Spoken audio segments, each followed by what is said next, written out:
Welcome back everyone. Quickly, let's continue our discussion on HTML input types. And right now, we'll be discussing about the HTML input type of button.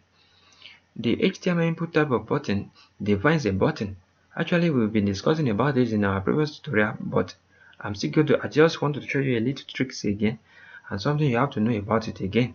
So quickly, let's get back to our document. This is our document. If you don't know how we got here, you can check our HTML form playlist to be able to follow along.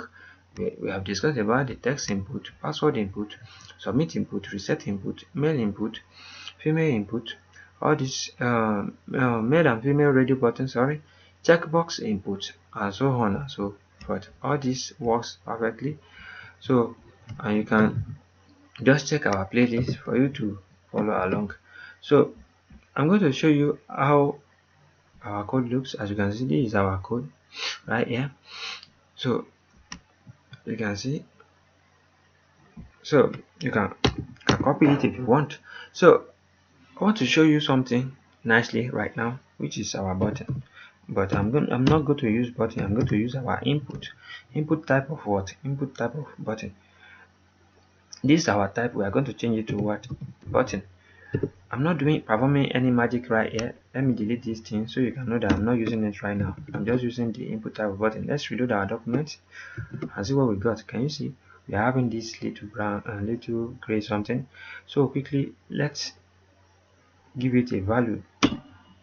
Let's give it a name.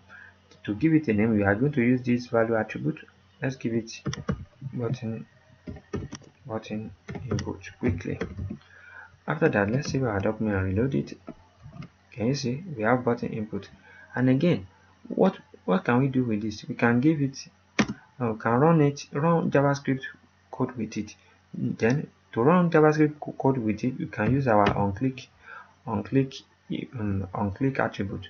So, and inside this on-click attribute, we can give alert. This alert is a method, is a function, from JavaScript that we can use.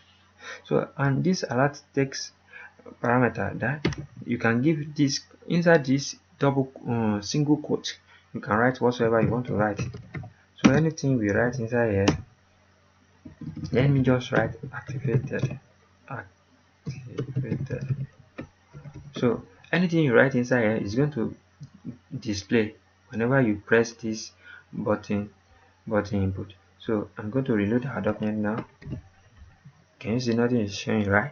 But when we click it, let's click it.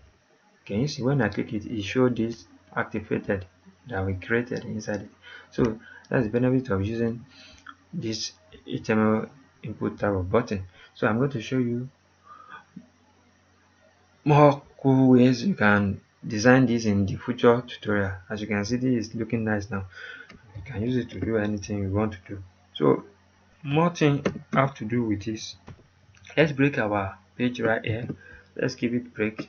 Can you see when we break it to this bottom, it looks nicer than before. Let's give it another break again so it can look more neat, because I like our document to look neat. Can you see now? Now it's looking more neat. Can you see we are having our button input, checkbox input, radio input, submit input, reset input, password input, text input. So I think we are done for now. Anwar akorede ayofe is my name. I wish to see you guys next time. Have a great day. Thank you so much, and to the next tutorial. Make sure you practice. Practice make perfect. Bye bye.